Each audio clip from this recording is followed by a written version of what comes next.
Привет, с вами Алена, и сегодня у нас один из вариантов давнишней травмы маникюра. В общем, жила-была девушка, никому не мешала, ходила на маникюр, и все было хорошо, но в какой-то момент она заметила вот такое необычное расслоение ногтя. Конечно же, она не обратила внимания на полосочку, которая идет через весь ноготь, а смотрела именно на свободный край. Обратите внимание, такая же полосочка начинается на втором пальце.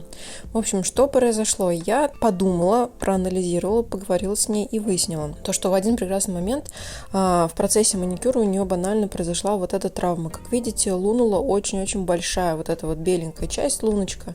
И там ростковая зона, откуда вот растет ноготочек, и там дальше уже глубже матрикс, да, вот эта зона, где формируются клетки ногтя.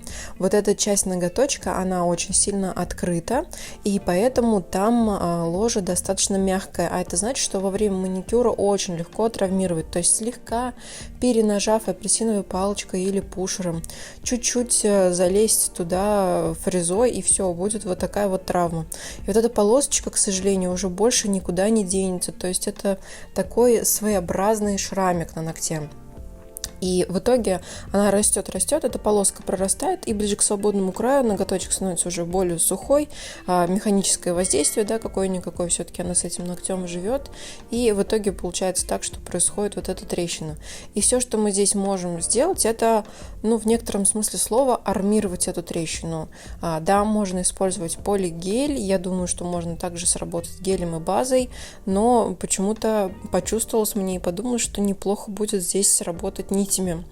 Это мультиформы, и потом я вспомнила, что я так давно их не показывала, что вы их подзабыли, поэтому напоминаю, что есть еще вот такой материал, один из вариантов, то есть когда ты наносишь специальный гель от мультиформ, он называется кристалл, и потом раскатываешь вот этот кусочек нитей. Напоминаю, это не стекловолокно, а именно нити, это другой материал, у них там все круто, даже все запатентовано и прочее. В общем, раскатываешь вот в такой пласт, тут немножко нужно сноровки, и дальше пропитываешь это все гелем, и получается вот такая очень прочная конструкция. То есть особенность этого материала заключается в том, что ногти будут очень сильно тонкие и прочные, а нам того и нужно. И сразу хочу сказать, что я весь маникюр ей делать не буду, то есть у нее есть свой мастер. Она просто пришла разобраться с ремонтом одного ногтя. И мастер тоже заодно посмотрит, я знаю, что она будет смотреть. И дальше сможет сделать ей то же самое. С другой стороны тоже промазываем материал. Естественно, все это в 2 этапа просушивается. Обязательно промазываем трещинку. И в конце нам нужно будет только немножечко это все подпилить фрезой. Вот, посмотрите, какой ноготочек уже сейчас симпатичный. То есть мы сделали укрепление, почти половины ногтя. И это значит, как я ей это сказала, что ей этого хватит где-то на 2 маникюра. Так как она носит небольшую длину, то на следующий раз у нее еще этого армирования останется. И это здорово. И только получается, через маникюр ей придется эту манипуляцию повторить. В общем, дальше берем пилку, спиливаем бока, потому что нам нужна овальная форма, остальные ногти у нее покрыты, и форма именно такая. И дальше дорабатываем твердосплавом по необходимости. Я взяла, потому что мне хотелось сделать работу быстрее, то есть не хотела никого задерживать. И дорабатываем пилочкой. И, в общем-то, ноготь уже готов к тому, чтобы укрепить его базой или покрасить. И, конечно, я ей объяснила и передала ее мастеру, чтобы далеко больше никто не лез, что пора уже прекратить эту сумасшедшую гонку за 3 километра под кутикулой, вот это вот все.